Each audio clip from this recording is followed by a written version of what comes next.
Welcome. This is Indisputable with Dr. Rashad Ritchie. And joining us as our special guest co-host today is the one and only Jackson White. Well, show yourself and let people see the new look. With the early 90s spectacles, you know what I'm saying? Looking like my daddy in the 90s, looking like everybody grandpa in the late 80s. And I gotta share this with y'all, man. Y'all gotta check this out because I just got back from a trip. And y'all, look at this. Look at this Gandalf pipe. Look at how incredible this is. You feel me? You can put anything you want in here. You can do whatever you want. But I got it because it's hilarious. I feel sophisticated when I puff on this. You know what I mean? So you're not going to use it? It's just for decoration? Oh, no. I absolutely, I've already used it, in fact. Okay. And that's how I know that it smacks so well. But nah, man, you know, I had to share it with the audience because I just love it. I just love the Gandalf pipe. I like Lord of the Rings. And yeah, man, I thought it was cool. Well, I do too. And you may need that pipe for this particular episode of Indisputable. We'll begin, Jackson, with MTA handcuffing a black man for sitting wrong on the train. MTA is blaming a black man handcuffed in the now viral video after a white woman called 911 over how he was sitting. Arrest one black dude on the train because this white woman said she didn't like the way I was sitting on the train. So you call the police. You call the police to arrest the one black dude on the train. I haven't done anything illegal.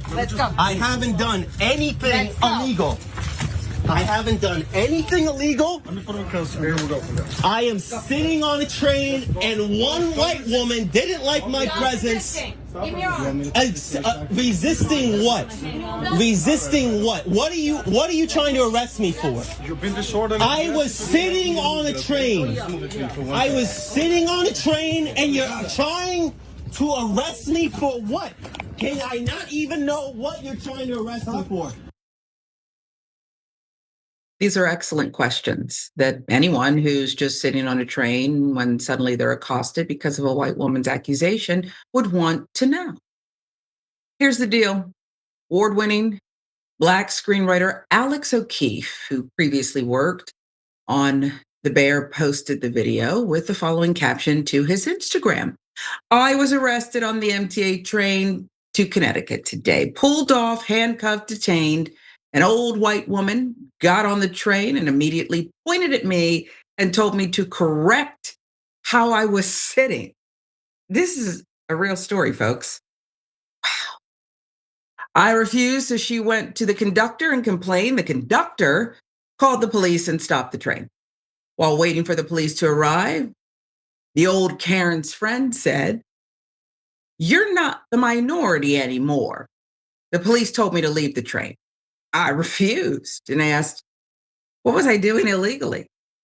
They said I was disturbing the peace by not leaving the train.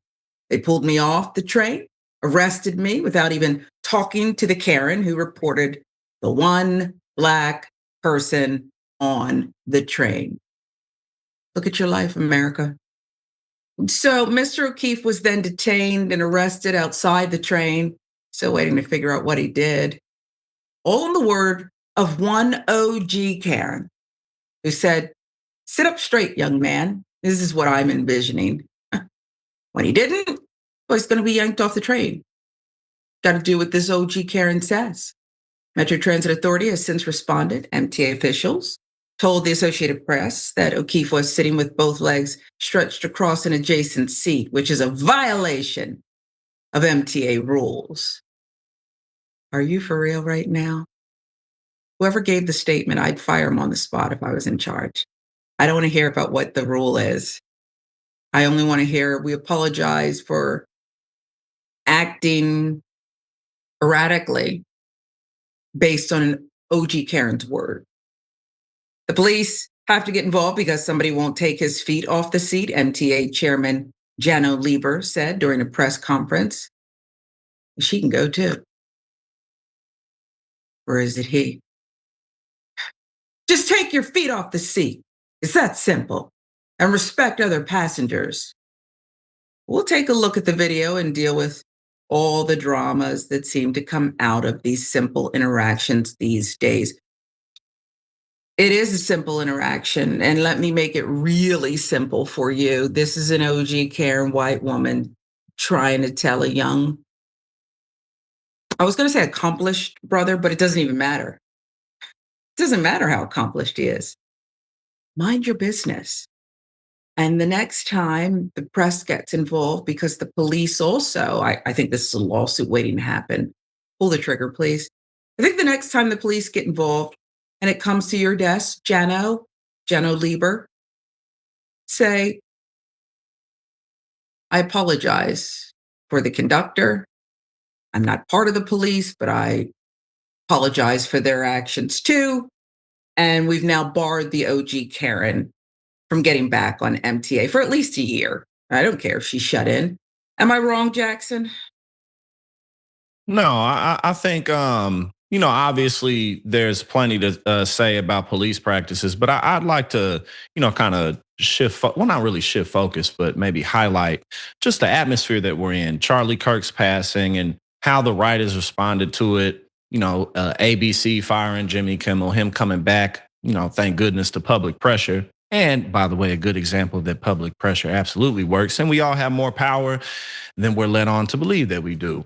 But just this festering environment that we're in right now, and the broader overall leadership and people who have very loud, megaphones to the public are spewing messages and narratives that only fuel this. Donald Trump and his administration and the people around him in that atmosphere have no ability to quell this or bring us together. And on the one hand, while it's easy for us to look at things that just happened, like with Charlie Kirk, and point out what he stood for to millions and millions of people in this country, he was in fact one of their future leaders, one of their future pillars of a movement.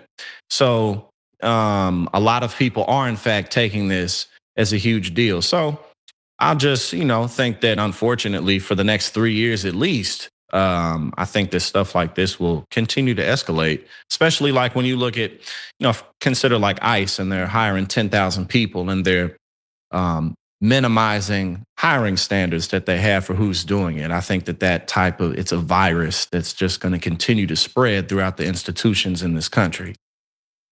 Yeah. Number one, what you said made sense. But I couldn't stop picturing you in some kind of action movie as the lighting hit your glasses. It just looked like you were an action star. I know I look like an anime character today. You feel me? Like it is. Yeah, this is just what we're doing. But yeah. But here's the thing. And you weren't making excuses, but we always have to make allowances for BS. OG Karen and her dippy friend and the conductor and the police who showed up, there's no excuse. These are idiot behaviors. And in the moment, they are idiots for those behaviors. There's no reason for this. And the only one who's in the right, and I don't want to hear anything about whose legs were stretched across a seat. From the video, it looked like the train was empty. They got some issues if they want people to ride. Okay, I hope they're not losing money. They probably are. I don't hear about his feet stretched out. How often have I put my purse on the seat next to me? Or someone put their bag. So you know what? Mr. O'Keefe is the only one who had some good sense on that train. There may have been another passenger I saw who was looking like, don't involve me in this. But this is ridiculous. I'll give you the last word.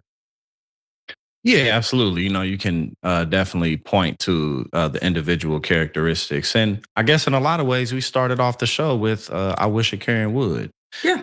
And in a lot of ways, tells you what we're in store for. That's how we got it rolling. Yeah. Because she didn't even make the Karen segment. This is just what's out there. It's permeating society.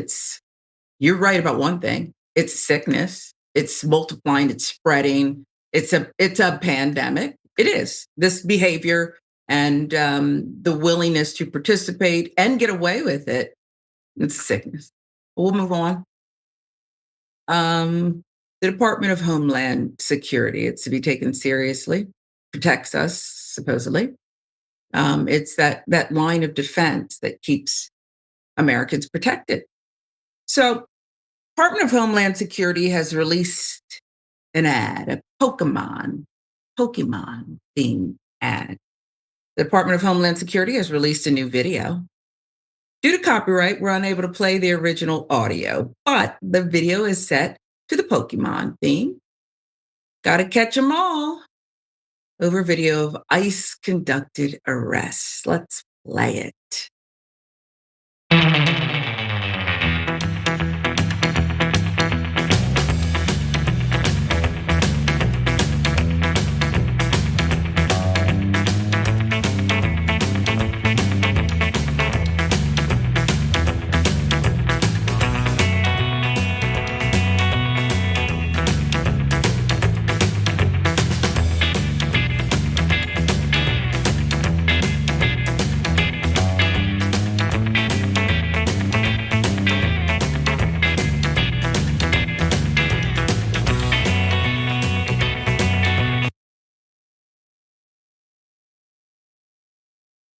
So, in addition to splicing in images from the anime of Ash Ketchum throwing a Pokeball, there are custom Pokemon cards featuring photos of individuals who were arrested by ICE, along with their alleged crimes shown at the end. Who had time to put all that together? So now, Georgia senators demanding answers on more than a dozen deaths in immigration detention. So we saw the Pokemon ad, and now let's talk about the deaths in detention centers.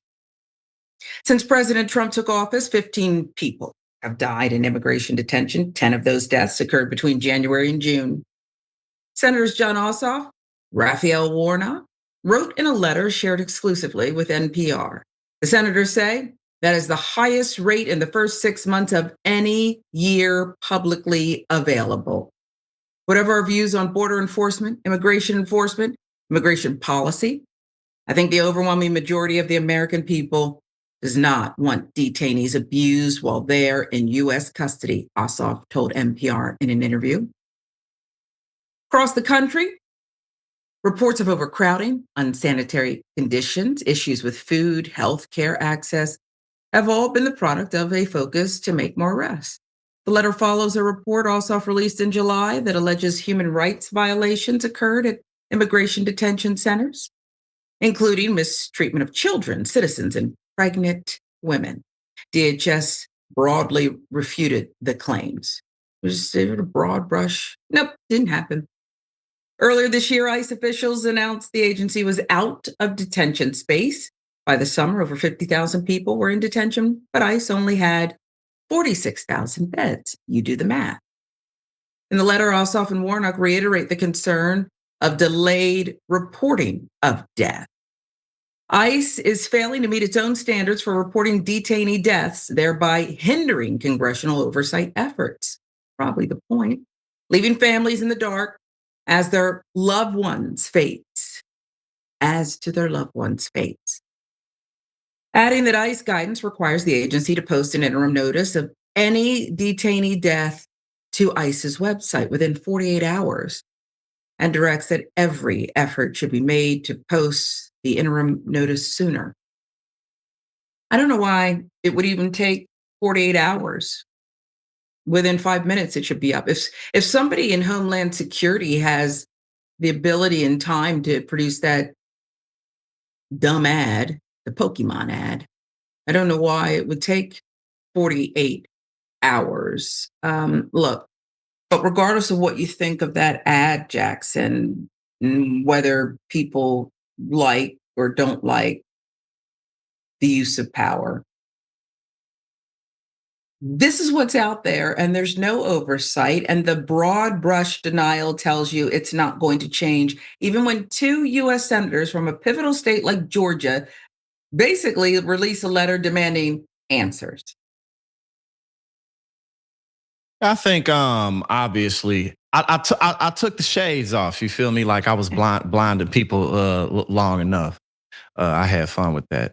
But no, I think, well, first and foremost, I don't see how or why Pokemon or the creators behind it wouldn't sue over this, because I mean, this is a pretty even if it wasn't for something that was morally gross, it's still, you can't just use people's copyrights however you'd like to. But also, I think it's important to really focus on how corruption in late stage capitalism and profit being the central motive and margin behind pretty much everything in society has led to the absolute dumbest people in the country ruling it over.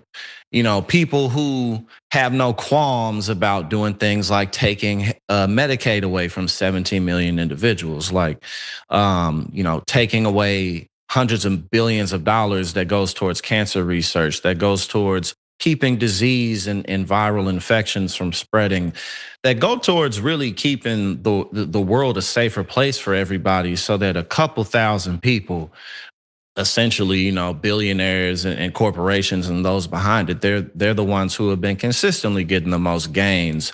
Despite who's in power. The Republican Party is just like a straight crack house, but the Democratic Party is a middle class crack house. You know what I'm saying? Like, sure. They really aren't too much worth a damn either. And despite everything that's happening with the Trump administration and him cratering in popularity, the Democratic Party is not on the rise with public sentiment. And just because of corruption, there's really not much fight that they got in them as an establishment. Yeah. So, like, I just want to close with, think about kind of how childish and rather stupid you have to be to, as one of the most powerful organizations in the country, put forth an ad like that, like gotta catch them all, like you're 12 years old or something, So yeah. It's unfortunate. It was an ad that was more ripe for a roach spray, not people. Not people who are not the worst of the worst, who are not the lowest of the low, who are not violent criminals. And we know now that that's most of the people they're rounding up, even though they're short. And it's probably a loose number. They're short 4,000 beds. But, blame it on the judge who closed Alligator Alcatraz. Another one will be coming soon. Louisiana, was it? Or Mississippi? Okay, we're going to move on to this one. Bannon praises Trump for calling on AG Bondi to prosecute enemies. Jesus, can I just pause and say, if you have this many enemies, it's you, bruh, okay? Look, it's you. Who needs an army to go after all their enemies? If you can count your enemies, if you need more than one hand, and it's kind of a lot if you got this many, okay, but maybe it's a whole family you're against. Yeah, a true enemy, yeah. You know what I mean? Yeah. But you need an army now and the Attorney General of the United States to go after your enemies. That means you're not able to make friends. You're not able to play with others. I know this is stating the obvious here, but here we are. Instead of solely communicating with his Attorney General through proper means of communication, President Trump is calling on Attorney General Pam Bondi to prosecute his enemies over Truth Social, because that's what we're doing. Trump posted the following message to his Truth Social over the weekend. "We can't delay any longer," Trump posted on Truth Social in a message directed to Pam. "Justice must be served now." In addition, Trump spent much of the post writing about Eric Siebert, the former U.S. attorney from Virginia, who he forced out Friday amid reports that Siebert did not believe there was enough evidence to charge Letitia James, Attorney General of New York, with mortgage fraud. If I'm her, you can text me, oh, he doesn't text. Call me. I understand you're going to do it at like 2 and 3 in the morning when you're doing this kind of thing. This one looks like he did it at 3:45 in the afternoon. Trump appeared to confirm those reports, accusing Siebert of saying that we had no case. "There is a great case," Trump said, "because you're the lawyer. You're the prosecutor." Trump amplified his post in a brief gaggle with reporters Saturday night, saying the post was not meant as a criticism of Bondi, but that We have to act fast. One way or the other, they're guilty, they're not guilty. We have to act fast, Trump said. If they're not guilty, that's fine. If they are guilty or if they should be judged, they should be judged. And we have to do it now. Steve Bannon is supporting Trump's effort to act fast. He says it has to happen now.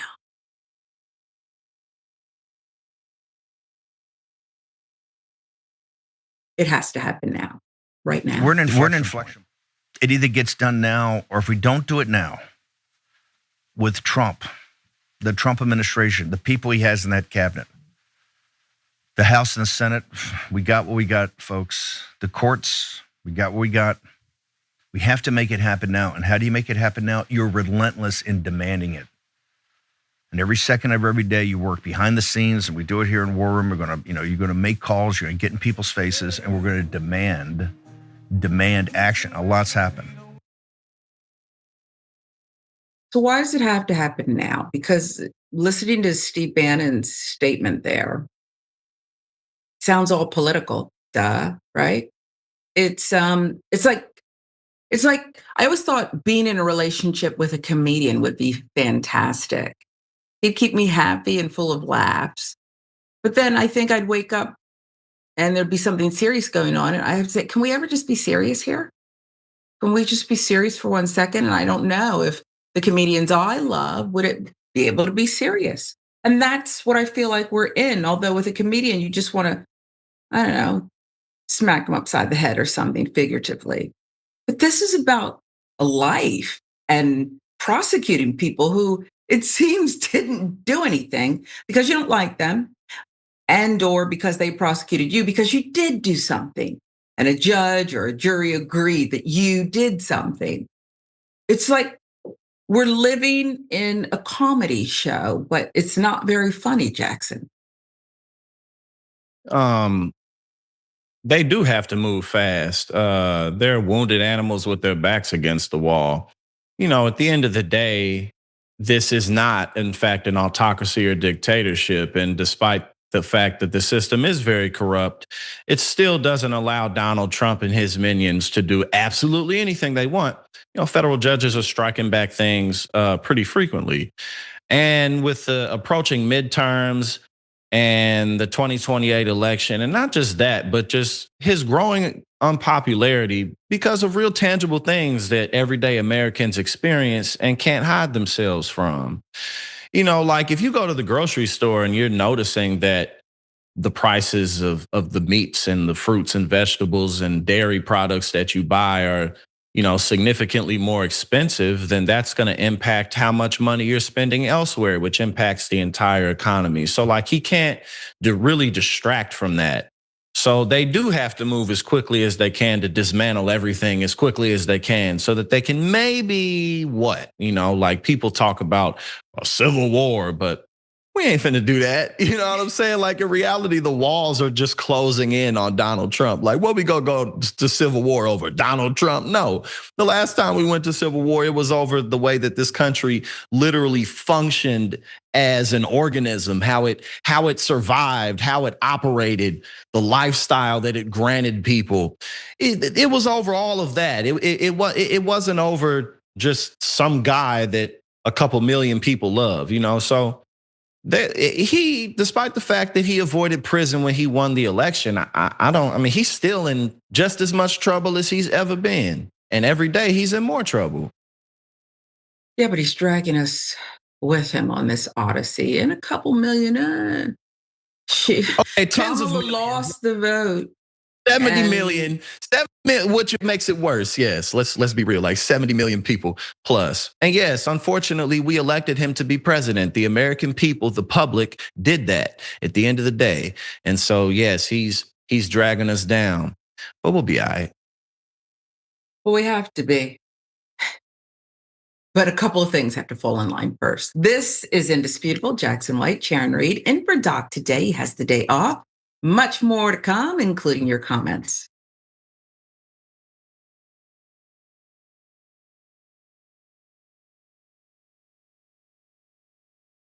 Damn it, they failed us. And if you're not angry about that, Michael, and any of you out there, then you're damn wrong, because you should be angry.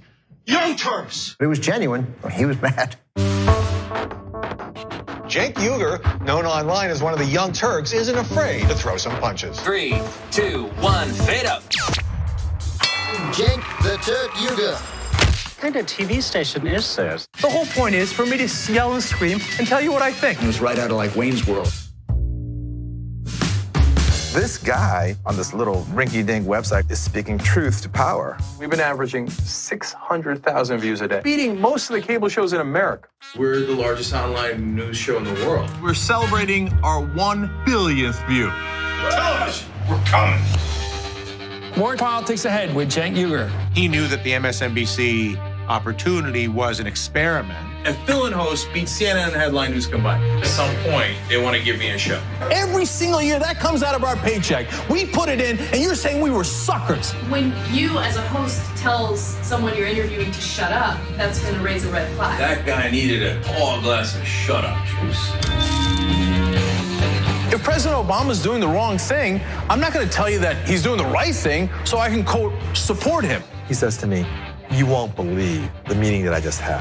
The head of MSNBC talked to me. And they want him off the air. Cenk took an incredible risk. We're supposed to challenge the government. That's the role of the media. The Democrats and the Republicans are here to screw you. And who on the air is saying it? I wouldn't have done what he did. That if I'm going to be a talk show host, I should be the biggest talk show host in the country. I don't think anyone else does it better. I don't think anyone's even close. Before you know it, I'll be back on your TV doing a national show. I guarantee it.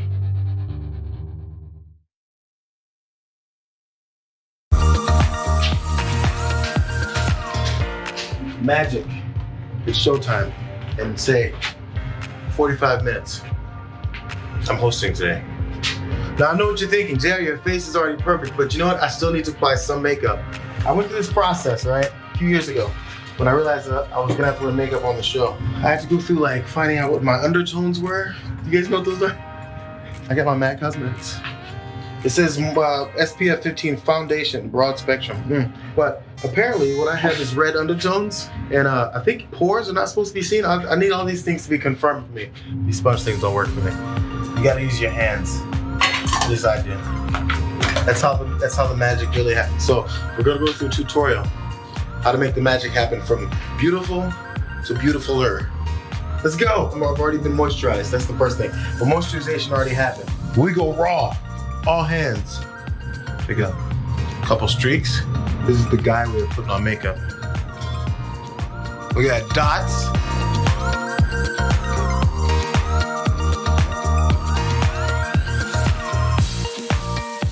There's some shiny points that generally happen. First of all, here we go. You dust here. I'm putting way too much, but you dust. Oh, get the excess off. You don't want chunky powder. There's like a T-zone, I think, right? Mine is a double T-zone. Because I went middle and another cross. Make sure your nose isn't all shiny. People get on you for it. You don't say, that's not a good point you made on there, JR.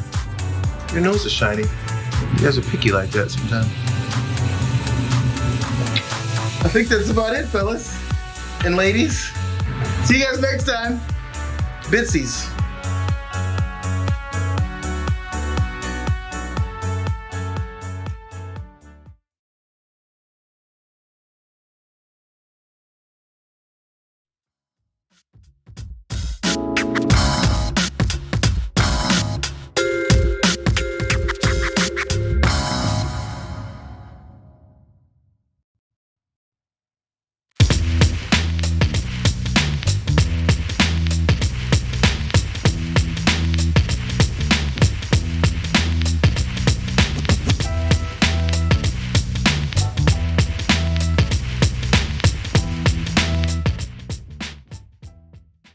Welcome back to Indisputable with Dr. Rashad Ritchie, Sharon Reed, alongside Jackson White, who's a fan favorite. You're my favorite too. It's always a pleasure to be on with you, Jackson. Yeah. So let's get to some of your. Yeah, we always do well together. Yeah, we do. Yeah. You and your pipe. It's nice. Me and my Gandalf pipe. Let's get to some of your comments. YouTube. Nixter the Trickster Dragon says, happy Tuesday, everyone. Well, happy Tuesday to you, Trickster. Taylor Shelton. Hello, everybody. Hello. Matthias Bome. Sharon and Snackson. How lucky am I? People still call you Snackston, right? Yes, I mean, I dig it. It's creative. I like it. We're the lucky ones, by the way. Yeah, I like it. Yeah. Hopeful heart, open eyes. Ayo, these two looking fresh. I think they like your glasses. Oh yeah, my aviators. Yeah, it was a bit of a glare. It may have been giving people some hypnotization going on or something like that. But yeah, one more for you. Didn't want to keep that. Tavion Wedner. Hey all from Atlanta, Georgia. So she's I'm in Atlanta too. Stay safe, be well. Thanks for watching. We hope you'll continue to send us your comments. We love them. And we need them. Those were all like just positive, just kind of easy comments. And sometimes we need that, don't we? We need just that easiness. People who just want to be friendly, kind, welcoming, instead of, well, an idiot on a plane, right? I don't like flying as much as I like getting there. I'm going to fly because I like to take a vacation. My daughter, we like to move, but I don't enjoy the experience. You're cramped in, body odor. It's a problem. In tight spaces where there's not good airflow, it's a problem. And when you have a jackhole who is popping up and misbehaving like part of a girl gang, it's even worse. I wish a Karen would. You want to call the police on them for having a barbecue on a Sunday. I feel free! Back off! I'm going to tell them there's an African-American man threatening my life. Don't touch her. No. Don't touch her. Don't touch her. No, this is where her ass is. Do not touch her. Look at her. Do not touch her. Be don't touch me. Step back. Let go. Não encosta nela. Tira a mão. Let go. Let go. Let go. Let go of her hair. You can't do that. Let go, man. Let go of her hair. I'm not. Andre, I'm not even touching your hair, bitch.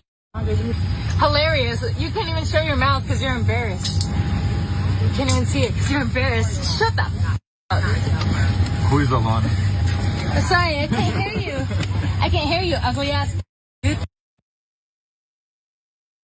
This is what it's come to, folks. So we have a Karen, aviation Karen. Should we call her that? Aviation Karen attacks a woman on a plane during a loud screaming meltdown. We just want to get from point A to point B, but aviation Karen is at it again. Southwest passenger allegedly attacked by a drunk flyer. Well, she was attacked, and it seems that somebody was inebriated. Happened before a flight at LaGuardia Airport, and now that passenger's suing the airline, claiming the budget carrier's free-for-all seating policy led to the viral attack. I won't get into this one. Livia Rombola was aboard Southwest Flight 779. It was bound for Kansas City, Missouri, when she was the target of a profane, violent assault by 32-year-old Leanna Perry. According to a lawsuit against the airline, and Perry filed in New York State Supreme Court in Brooklyn on August 25th. The woman was detained by several passengers and flight attendants, zip-tied, placed on a gurney, and removed from the plane. And if you look at the picture, I don't know, she seems to be enjoying it. All eyes on me, right? And Karens often enjoy that. It's a powerful thing. Perry is accused of intentionally attacking Rombola, an immediate physical contact and battery, resulting in her victim sustaining physical injury, as well as emotional distress and psychological trauma. New York Post with the reporting. Rombola also claimed the repeated exposure of the viral video caused her to be re-traumatized and prolong her recovery, invaded her privacy, caused involuntary exposure, reputational harm, professional embarrassment, and social stigma. So Leanna Perry, the wild one, is charged now with resisting arrest, obstructing governmental administration, disorderly conduct, 3 counts of harassment, 3 counts of attempted assault. I mean, Did she attempt it or did she do it? She pleaded not guilty in court appearance. She was released. She's expected to appear back in court on September 3rd. I wouldn't bet on that, okay? I don't think it's her first rodeo. I don't know if this aviation Karen Jackson has done this before, but she's a terror, all right. She's something else to deal with. Yeah, she a problem. She a problem for sure. I like that. Put that picture up if you can with her hat cocked to the side. You know what I'm saying? Like she do this. This is what she does. You know what I'm saying? Like today or that day, it just happened to be in a place where she got caught up. But yeah, no, she rolls like that. You know, like the type when you dress like that when you're 14 years old and 50 years go by. You just never got the memo. Like you just keep it up. Yeah.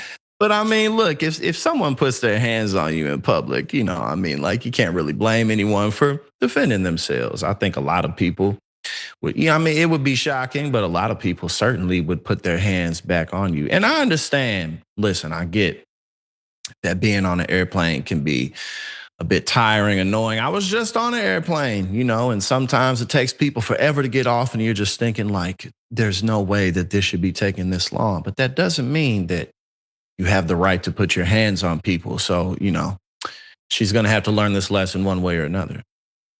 Yeah, I don't know if she will or not. I mean, it even seemed like the zip tying wasn't a problem for her. She perhaps had been through that part before, the gurney. Oh, we'll see. Right. One thing's for sure, if there's another aviation incident of this kind that she's part of, we'll learn about it. And we'll have part 2 for you. We'll keep following it. Meantime, we've got a racist, another racist in an airport, this time following a black man while screaming slurs. Viral video circulating the internet of a man following a black man around the airport and calling him the N-word. Watch. Come on. What else? What'd you say? What you call me? What'd you say? What am I? You look. I'm a who? You're a goddamn. You go mind your own business. Hey, you tripping? Come on, big back. Piece of shit. I'll say it again. Pig loving punk. Oh yeah. Am I? Don't tell the cops. Don't tell the cops. Hey.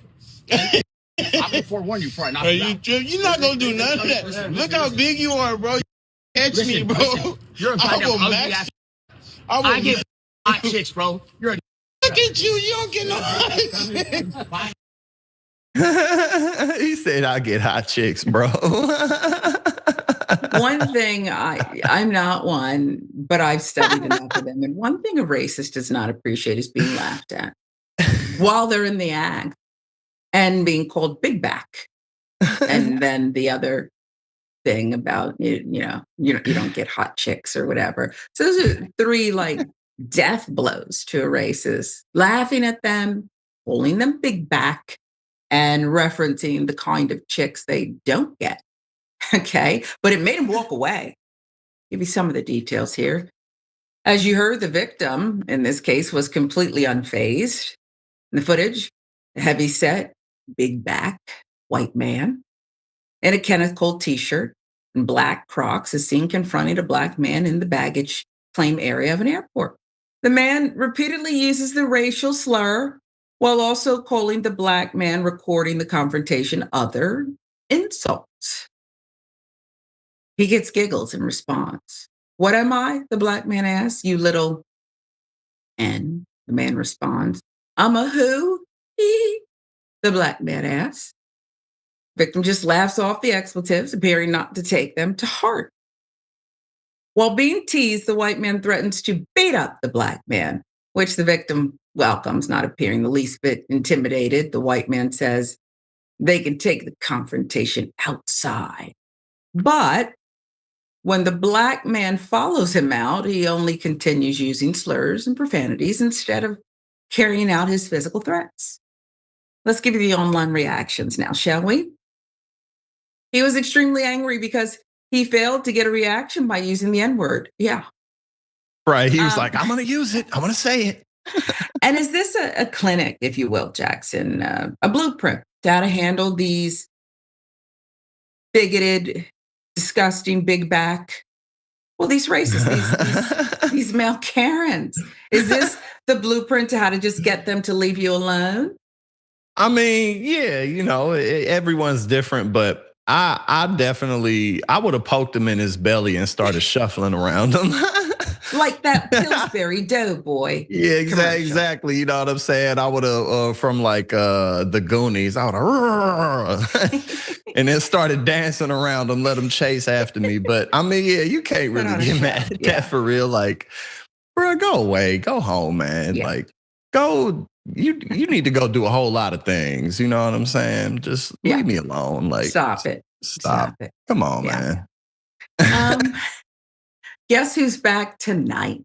The one and only Jimmy Kimmel is going to return to the airwaves Tuesday. Jimmy Kimmel is set to return to his late night show tonight.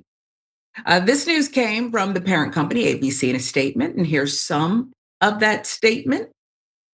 Last Wednesday, we made the decision to suspend production on the show to avoid further inflaming a tense situation at an emotional moment for our country. It is a decision we made because we felt some of the comments were ill-timed and thus insensitive.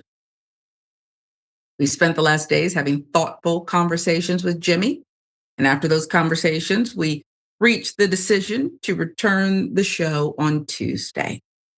Now, previously, ABC announced Kimmel's show would be preempted indefinitely. Kimmel's temporary cancellation, came after his comments about Charlie Kirk's death. Before the network's decision was announced, FCC Chairman Brendan Carr called for Kimmel's suspension over the comments. Unions that represent entertainment professionals and TV writers condemned that move. While ABC Disney has brought back Jimmy Kimmel, Sinclair and Nexstar will not be broadcasting the program for now. Sinclair is exploring, it says, a possible divestiture of its local broadcast stations. Nexstar is acquiring Tegna, another station group. Both transactions require regulatory approval. So the corporation posted this. Beginning Tuesday night, Sinclair will be preempting Jimmy Kimmel live across our ABC affiliate stations and replacing it with news programming. Discussions with ABC are ongoing as we evaluate the show's potential return. I don't usually catch Jimmy, but I think he's talented. And I think this whole thing is, I won't call it a joke because I do think silencing people is a huge problem. I have a problem with ABC's statement that presumably came right from the top, talking about this painful time for the country. Painful for who? The Kirk family, for sure, people who loved him, real America. But it seems to ignore other people who have legitimate issues with content. I'm just going to put a period there. They have legitimate issues with content, and not talking about Jimmy Kimmel's content. It's an issue. And there's been lies that have been told about the degree and the height of celebrating a man's brutal murder. I didn't see that. I'm not saying it didn't happen, but I did not see that. And the heightening of it is the lie, in my view. What do you think about the move? I just think this is some sucker stuff. I do. And I haven't really said this before. This is some sucker nonsense. You understand? The way ABC handled it, I'm not saying that this is an uncharted territory, but this is just nonsense. All of this is nonsense, and very few people are willing to say it, because when they do, their lives are impacted in ways they don't deserve. What say you? Yeah, I think that not much longer from now, it's not even like 50 years from now, 5 years from now, 10 years from now, we're going to look back at so much of this and be scratching our heads like, how the hell did we actually go down this path so deep? And how embarrassing and pathetic it is for an organization like ABC to just, oh, we got to get rid of him, or what? Trump will tweet at you like, what's he really gonna do? You know, y'all the ones who fund the government at the end of the day. You know what I mean? Like the big corporations in this company. What do you really have to lose? Y'all already run the country. You already control everything. And how pathetic and sad is it that such a petty buffoon of a man can strike so much fear in these people? I hope Jimmy Kimmel was like, man, y'all better pay me more. And that's what I would have done. I've been like, man, nah, y'all gonna have to pay me more or I'll go somewhere else. I mean, I've seen Jimmy here and there, and I mean, whatever. How good he is really is irrelevant to what happened in the situation. It really, like we could sit here and talk about what we think of his talent, but that's really besides the point. This was a pathetic move. And unfortunately, it's really just a result of the incentives that this system that we have operating give off. Of course, these corporations are going to do that because they want more money now. Divide and conquer is a real thing, right? Had everyone just stuck together on some core principles, from the law firms, the schools who capitulated, ABC. This is the second time, right? And the last time you paid out money when Stephanopoulos barely, I don't know what he said, that was, you wouldn't have won the lawsuit, Paramount, all of it. It's just, if you would just stick together on core principles, things would get better. Because these corporations who, as you said, Jackson, love that money, gotta get that money. He'll be back. He's gonna keep coming back because it's fun. It's stimulating for people who seem to be afflicted by narcissism. He's only going to keep coming back. What bully do you know who takes your lunch money one day? And I'm tired of hearing about the lunch money thing, even though I just said it. But he does it one day and then he never comes back for more. Do you know just give me one case where the bully didn't come back for more? I'll wait. No, that's not how we work. That's not how we work. I mean, even if you're not like overtly a bully, like we take what we can, just across the board. We may do it with more ethics. We may do it with more consideration than others, but especially if you're a bully and you don't have consideration for how you're harming others, and these big corporations certainly don't. Even out, not just the media companies, the pharmaceutical companies, the big oil companies, and then also the media companies, in a sense that they really don't show the objective truth of what's happening. They push narratives and they try to keep audiences fed with things that don't really challenge or rock the boat, which is not what journalism is. CNN has like the worst panels. Their panels are terrible.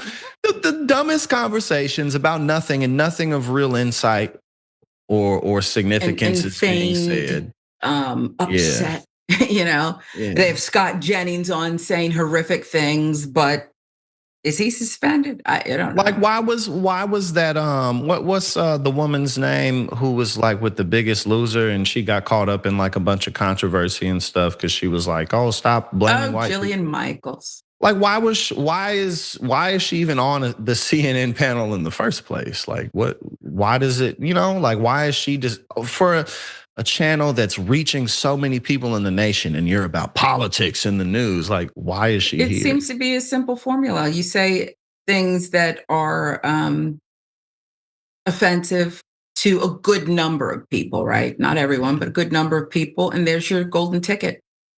You're invited to the panel. Get them views so they can get them ad dollars. Well, I don't know how many views they're getting. Yeah, not as many as they used to. Well, it's true, but we're all fighting for the audience. At least this network of truth and integrity, and not afraid to even say when something gets messed up. Has loyalty. They've earned loyalty with this family atmosphere. That's why I love it. This is Indisputable with Dr. Rashad Ritchie, Jackson White, Sharon Reed, in for Doc today. We're right back.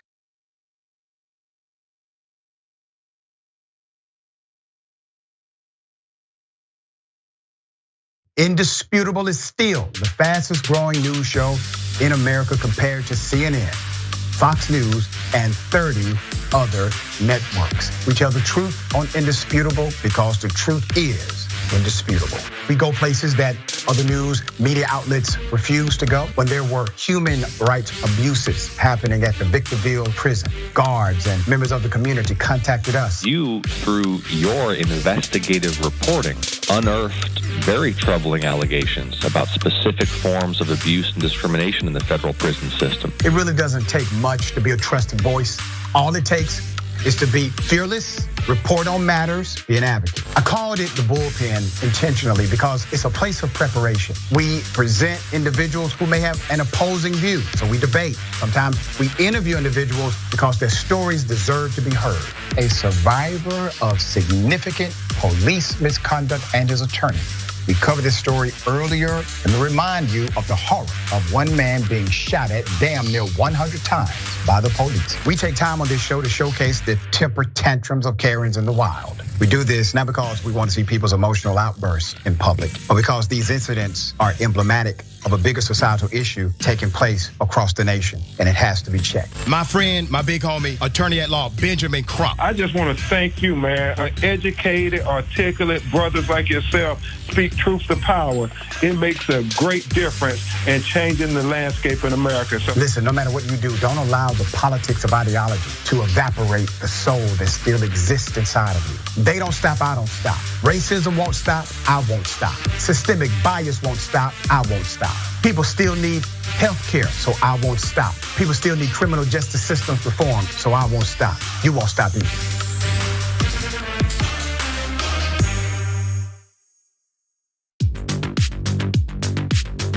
I'm wearing one of our pieces of merchandise. So the funny thing about the Dragon Squad, and that's what our viewers call themselves. That's the name of the group, but every individual chooses their own name. You might have Cincinnati Dragon. You might have Harry Potter Dragon. We have a Grandma Sunshine Dragon is one of those that I remember. These are people that like to have an element of themselves, their lives, what's significant to them reflected as a part of the community. But the concept of the Dragon Squad is just something I threw away as a joke. I was mocking the Proud Boys, these like right-wing groups that come up with a name for themselves that they think is cool, but it's actually really lame. And I thought, off the top of my head, I can come up with something that's still kind of lame, but much cooler. And so I threw out Dragon Squad and I just moved on with my life. But everybody liked it, and so they kept it going, and so we've embraced it. And I think again, this was during the period of the pandemic. I think it was sort of nice to have a renewed sense of community, a feeling that you're a part of something when everything seems so chaotic.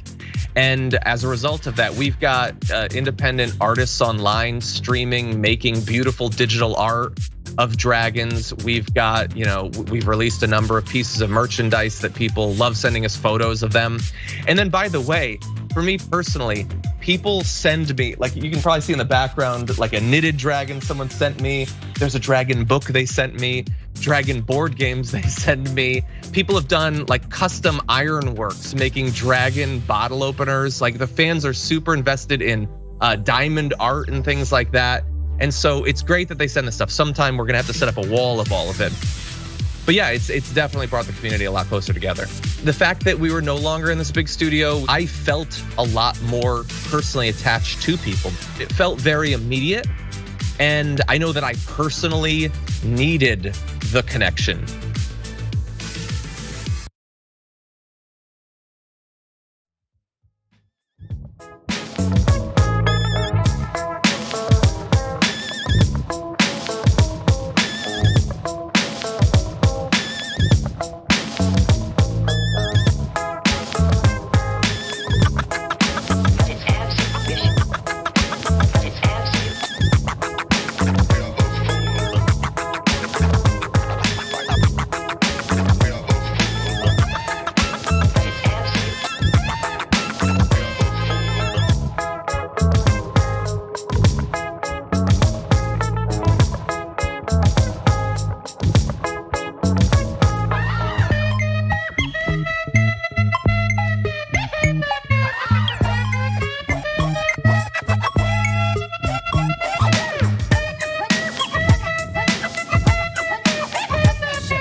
Welcome back to Indisputable with Dr. Rashad Ritchie. Doc has the day off. Jackson White is our special guest co-host today.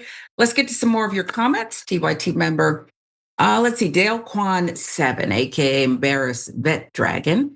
Didn't that old man that was sitting across from him have his legs stretched out in front of him as well? This is the first story we covered in the show today, the story where Alex O'Keefe, talented screenwriter, is arrested because an OG Karen said, he's not sitting correctly. His legs are stretched out.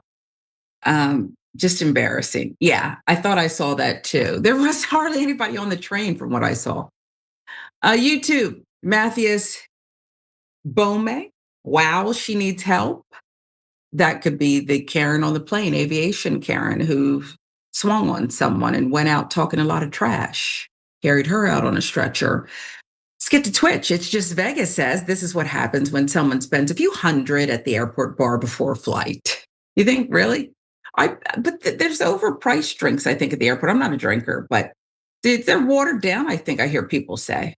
So maybe she did spend a few hundred. Who knows? Flying sucks even when there isn't a Karen, Paper Dragon says. I agree. And Neon Death 07, Bob Iger did the right thing here. Okay, let's move on. Go to Florida. Let's go to Florida, where the governor, Ron DeSantis, is revealing a plan to dedicate land for a Trump library. DeSantis wants to dedicate land in downtown Miami for a new Trump presidential library. That's some expensive real estate. On Tuesday, Florida Governor Ron DeSantis revealed his new plan to dedicate the land in Miami-Dade County for a Trump presidential library.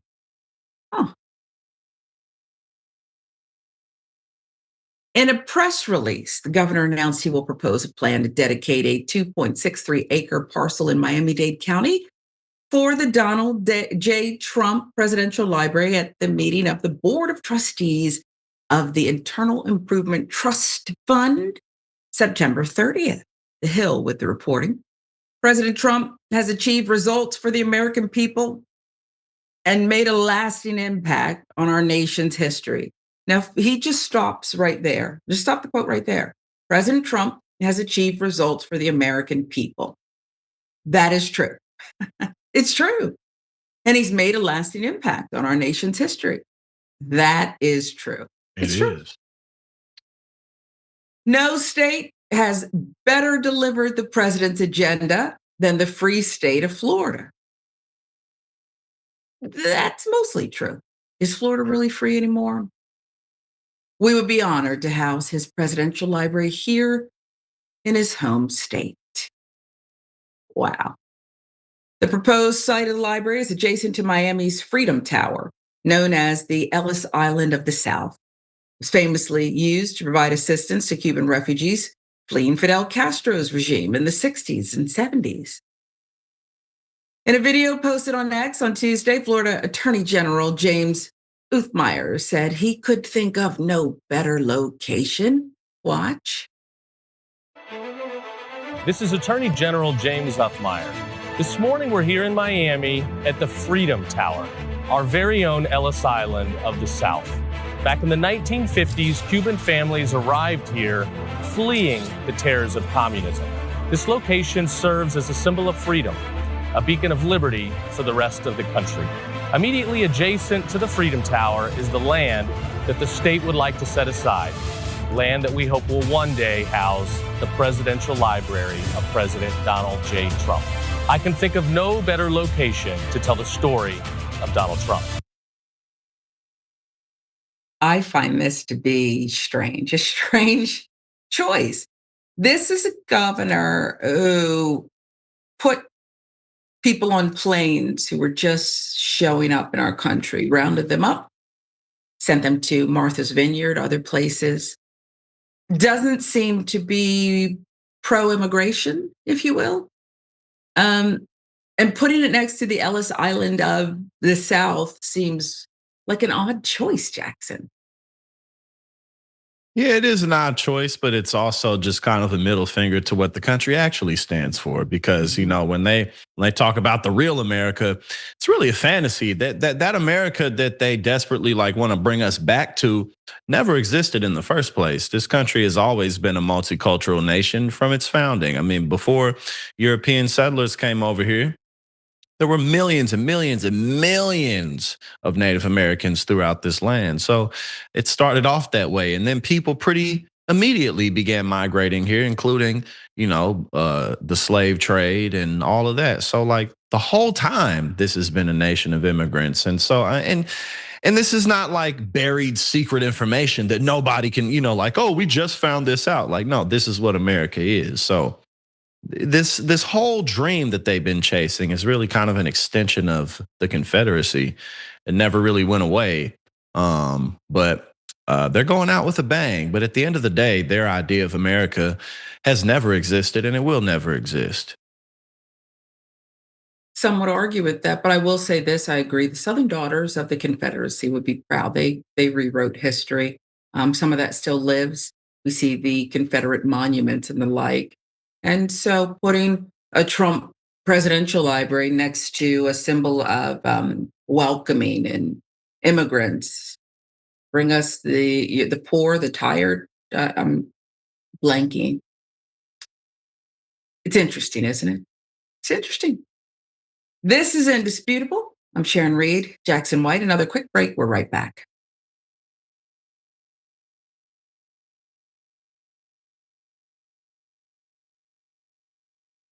What contributions to the progressive cause are you most proud of? I mean, I don't have super high aspirations for a singular role that I can play in the movement or anything. I try to present myself as what I think that I am, which is a progressive man who is driven by I think, well-interrogated and well-organized system of values that I try to stay consistent on, and I demonstrate that that's the sort of life that a person can lead and be successful and be happy and all of that. And that should not need to be done, but there are so many people on the right that are trying to push men in the opposite direction that I want to be able to do that. Along the way, if I can get people to care about some topics that they wouldn't necessarily care about, or that for some men they might think that's not a topic that they should be focused on, that's definitely something that I relish doing. And along the way, I mean, we've been able to introduce people to a lot of candidates.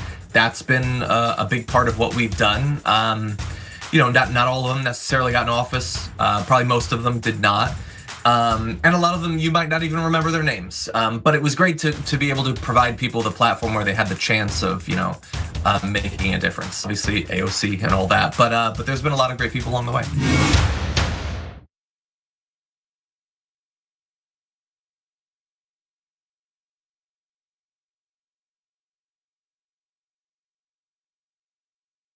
In the bonus episode for the members, we do some inside baseball. We're gonna look at John's desk. Nice little spaceship here.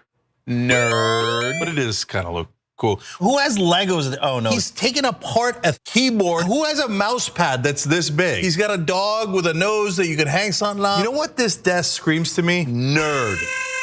And that's how we like him. We love Johnny Pie. He's got his own personality like everybody does at TYT. Come meet us all in the bonus episodes. TYT.com/team. David Sorrell, Nina Turner. Does Adam Green drop by? Charlemagne. Congressman, great to have you. It's great to be with you, Chang. Your show is a great thing. You're informing people. A lot of the shows that I live on, my CNN, my MSNBC, and even Fox, and any of the other shows, NPR, they are so quick to decide that they know what this building means today. The one thing that I hate that politicians do, they talk about the people they should be talking to. Do they have any idea that they're the establishment and that they're hated? Or do they not realize that at all? People are so deeply in their little universe. I think it's very easy to not really question what you're doing. Voters have a right to ask questions of any nominee, whether they're independent, Republican, or Democrat. The system is duopoly that suppresses competition. How is it the year 2024 and we're still like, maybe they'll talk about paid medical?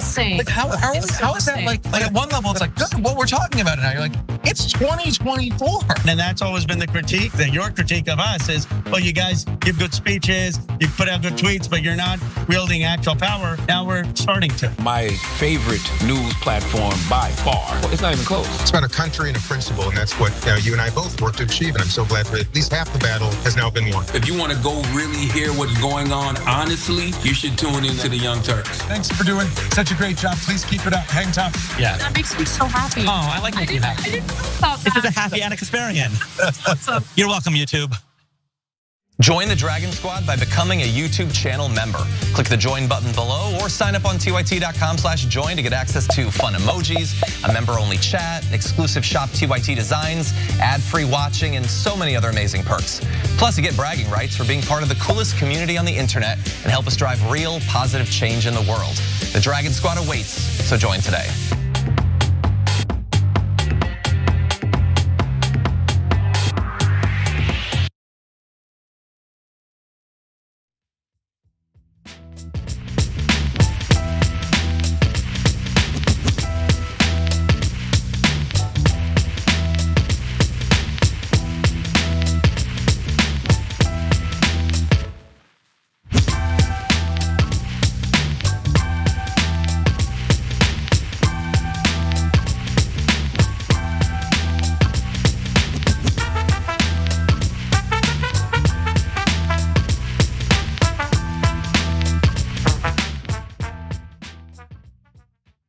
Welcome back to Indisputable with Dr. Rashad Ritchie, Sharon Reed, and Jackson White as our special guest co-host. And Jackson, tell people, where are you again, and what are you up to?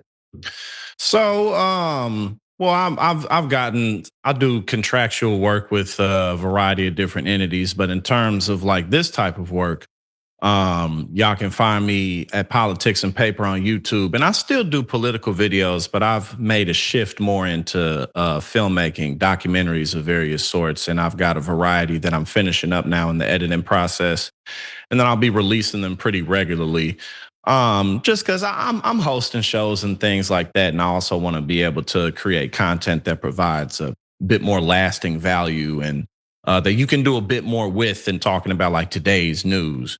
So y'all stay tuned for that. Check me out again at Politics and Paper on YouTube. And I'm excited to be doing this work in the same field, but just in a slightly different format. We're excited for you. We are. And many of your fans are with us today commenting. So let's get to some more of these comments. TYT members first. Brett Campbell, aka Dragging My Ass. Will it contain Trump's personal library of books? You shouldn't need much more than a shoebox. Hear, hear. Ellis Bellis. That sounds like a very expensive, very small, and ultimately inconvenient location for a presidential library, which would be nonsensical and detrimental to the city of Miami. So it's perfect for Trump. It does. I wonder how Miami, it's a sexy city. I don't know. Just doesn't seem like it would belong there. Didn't that old man that was sitting across from him? Oh, yes, we saw this one. Embarrassed about dragging, you're right, talking about the MTA. Yes, the old man was stretched out. It's just Vegas.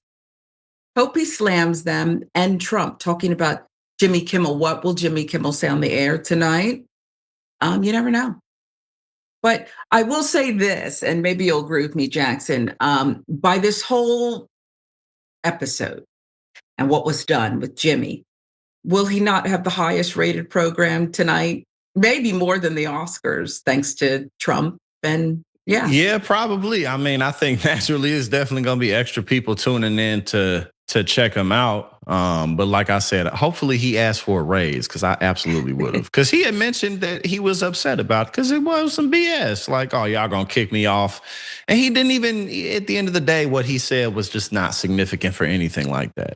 So, but yeah, his ratings will probably go up. And also, I think, again, don't forget that happened because so many people across the political aisle at that were pretty outraged about it, and ABC started losing money and Disney started losing money. So, we'll see. There's been some reporting that they were going to have him come back initially and clarify. The reporting was that he was going to stop just short of an apology. This was before everything spiraled. So who knows? But a lot of people will be tuned in and they'll see tonight. If only just, maybe they don't even like Kimmel, just despite the anti-free speech angle. Now, Trump's anti-immigration campaign distraction has made cocaine cheaper. This is one of the byproducts. Oh, yo. Reported. Do you need me to read that again? Trump's anti-immigration campaign distraction has made cocaine cheaper. Here's what's going on. While Trump is busy having ICE snatch grandparents and random people off the streets and having agents taken off drug trafficking, cocaine is having no trouble crossing the border, making it cheaper and easier to obtain. Price reduction, no tariffs on it, huh? The price of cocaine has fallen dramatically thanks to President Trump and Stephen Miller's anti-immigration efforts. The availability of high-quality product has driven the price of cocaine to $60 a gram. It's roughly half of what it was 5 years ago. But 154% more Americans are consuming coke since 2019. So this is how too many are escaping. Cocaine sold in the US is cheaper and as pure as ever for retail buyers. Consumption in the Western United States has increased 154% since 2019, and it's up 19% during the same period in the eastern part of the country, according to the drug testing company Millennium Health. Daily Beast with the reporting. In contrast, fentanyl use in the US began dropping mid-2023. It's been declining since, according to data from the Centers for Disease Control and Prevention. For new users, cocaine doesn't carry the stigma of fentanyl addiction. But the Trump administration has their eyes on the most powerful drug trafficker operation in the world. Today, the State Department announces a reward increase of up to $15 million for information leading to the arrest and or conviction of Cheng, not sure how to pronounce it. He's a leader, though. Nemesio Ruben Asaguera Cervantes, aka El Mencho. Information regarding El Mencho should be reported to the DEA. And if they're offering $15 million, they want him bad. The rise of Nemesio Mencho Osaguera to becoming Mexico's top drug kingpin when the Trump administration cracked down on fentanyl, it focused its efforts on the Sinaloa cartel, which rose to prominence peddling the narcotic. As fentanyl sales have dipped, El Mencho's new generation cartel, which trades in cocaine, rose to the top. You see how that works? But the Trump administration is slowing its own promises. Despite El Mencho's notoriety, the Journal says the Trump administration gave the kingpin a gift by focusing its efforts on its immigration, which had been spearheaded by Miller, Deputy Chief of Staff for Policy. Adam Downer of the Daily Beast with this reporting. And then there was the whole thing about blowing up boats that might not even have drugs on them. Remember that one? They were so proud of it too. Over the past 2 weeks, the Trump administration has attempted to project strength against the drug trade by blowing up 2 boats off the coast of Venezuela that they stated were carrying drugs. In neither case did the administration present evidence to substantiate those claims. Well, they blew everything up. So we'll just have to take their word for it. They blew it to smithereens. This does bring up an interesting point, and not a good one, Jackson, that when you focus so much efforts, resources, money, literally taking money from this pot to that pot on this whole immigration thing to meet one man's stated goals and ego, right? Because there's not that many violent criminals to round up.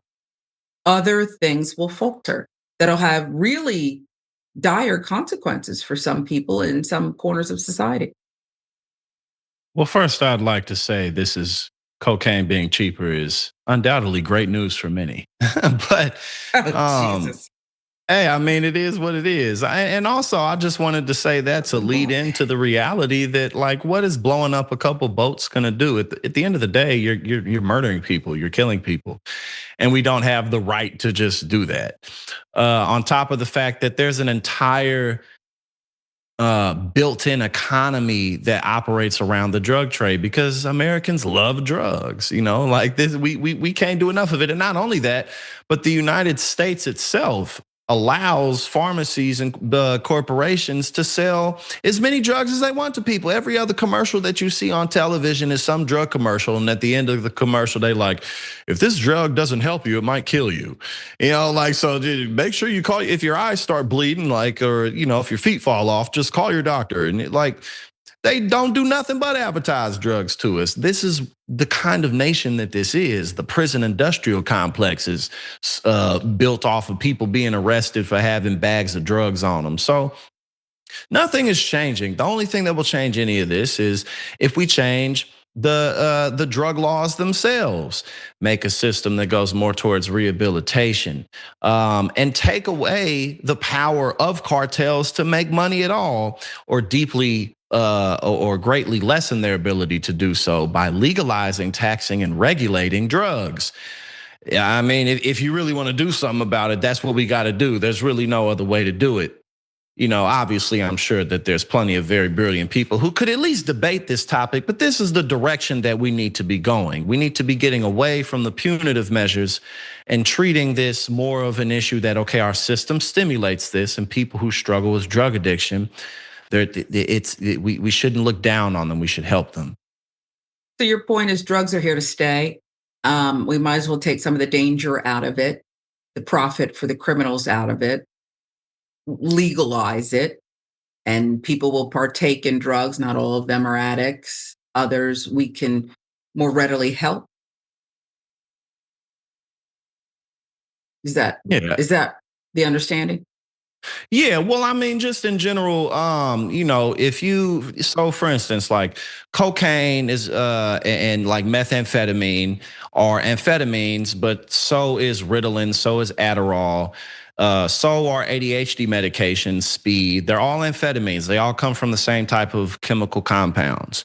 Opiates that are sold legally to people, it's the same thing as heroin and fentanyl, just a little different type. It's regulated. It's probably safer if you take it in the dosage that you're supposed to do. So, like you can take over-the-counter cocaine basically with Ritalin. It hits your system differently. Coke only lasts for about maybe 20 or so minutes. That's why you got to keep on banging it. And it comes with a lot of issues. But like Ritalin, Adderall, they may have like 4 to 9 to 12-hour releases, and people can use them more practically. So we already do these drugs legally all the time.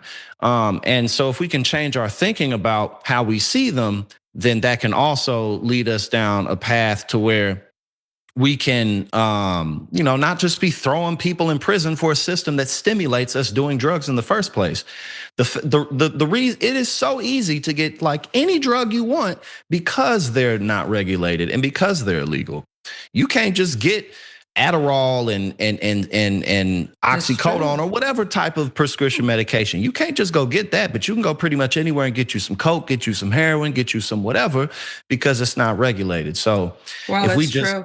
Yeah. I remember as school was about to start, reading an article about how Adderall was in short supply or something, and people couldn't get it, going back to college, going, back to high school or whatever, and it was prescribed for them. It's interesting. You seem to know a lot about it and speaking intelligently about it. It's a science game, but a dangerous one if we continue this current climate. Anyway, $15 million. If you've seen El Mencho, make sure you, if you're that kind of person, turn him in, I guess. Let's get to this one. The man found guilty of attempting to assassinate Trump. And that is the breaking news. Ryan Ralph, the man accused of trying to assassinate Donald Trump on Trump's West Palm Beach golf course last year, has now been found guilty on all 5 accounts.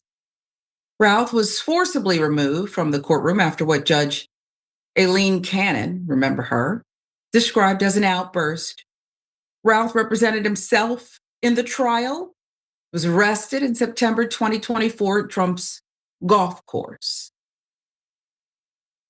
Secret Service agent testified that he spotted Ralph before the Trump detail, we'll say, came into view. Ralph aimed his rifle at the agent, who opened fire, causing Ralph to drop his weapon and flee without firing a shot, according to the agent. Ralph will be sentenced December 18th.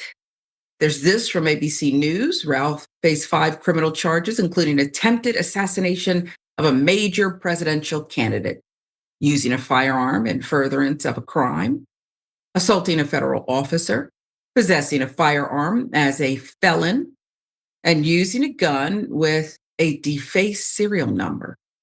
He faces up to life in prison.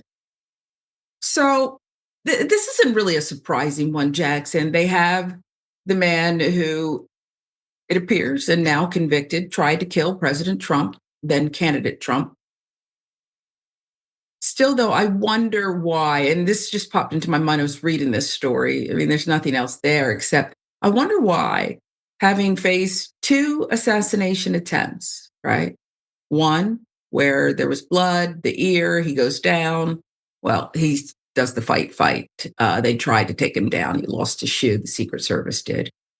And now this other one, right? Yet the reliance on guns. Charlie Kirk has been murdered, a public murder, a disgusting murder. And yet keep the guns at all costs. I think that sometimes things can be so deeply ingrained in culture that they may not change at all. Or at least very little, or at least it may take a lot longer for things to be impacted, because Americans and gun rights is, been here since the founding, since before the founding. People expanding westward, settlers coming in and having to deal with people who were already occupying these lands.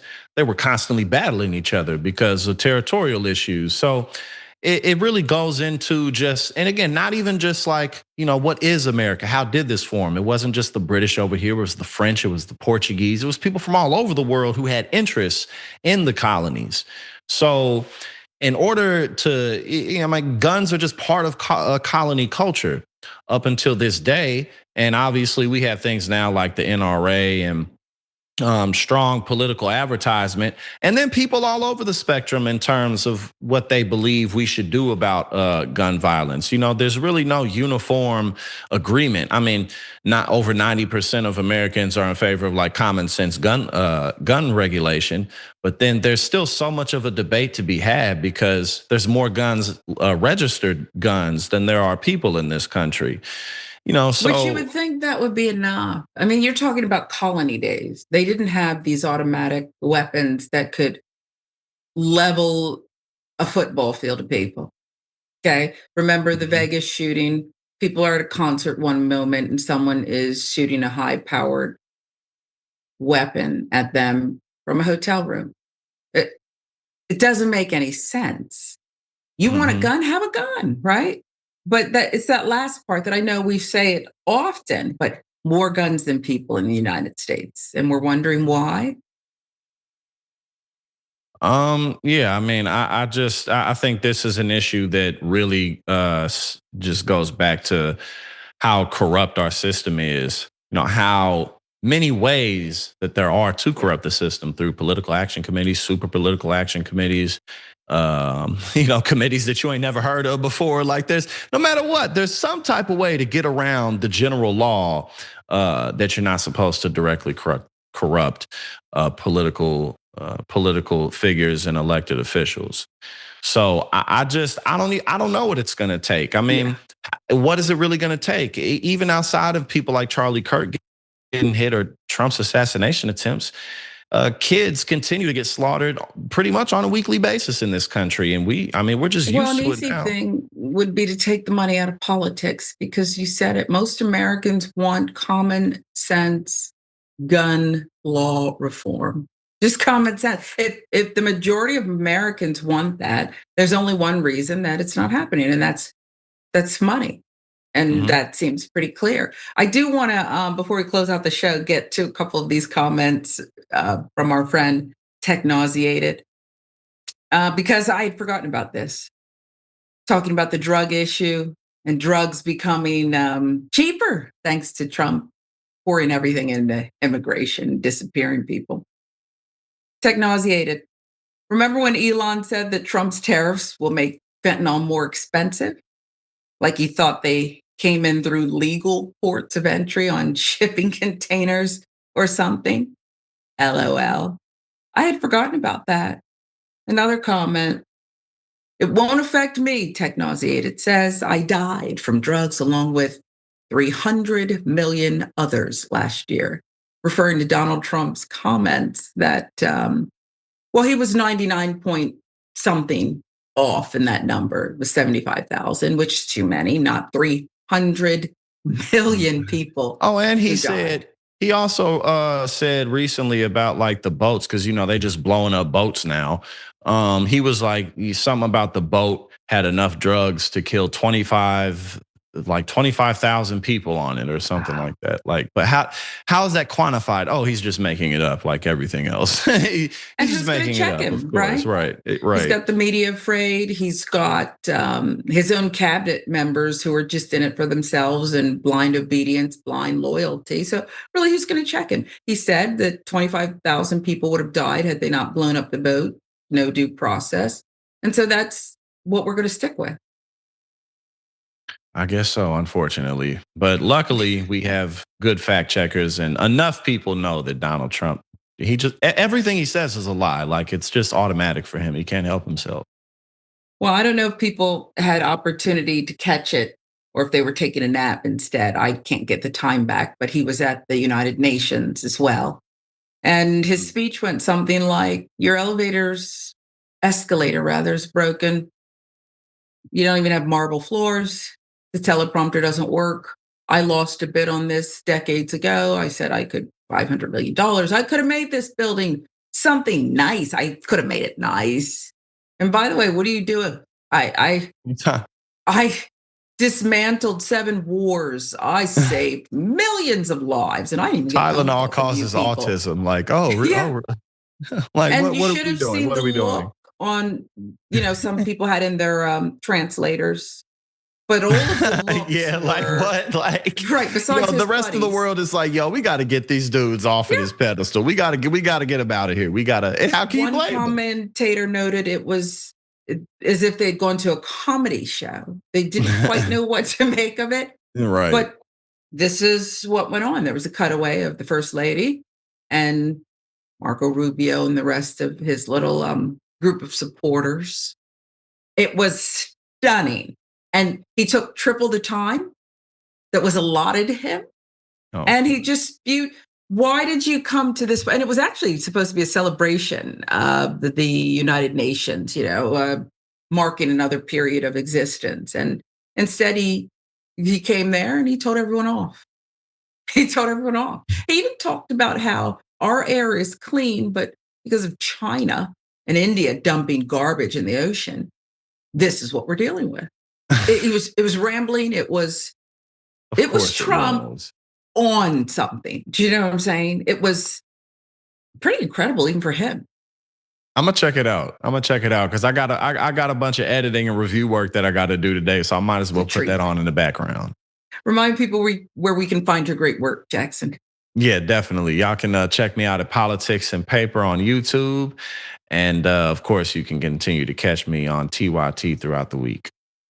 Well, we appreciate you and thank you for writing in and thank you for the reminders, Tech Nauseated. And thanks, Doc, for letting us sit in, mind the store, if you will. We hope you'll join us again.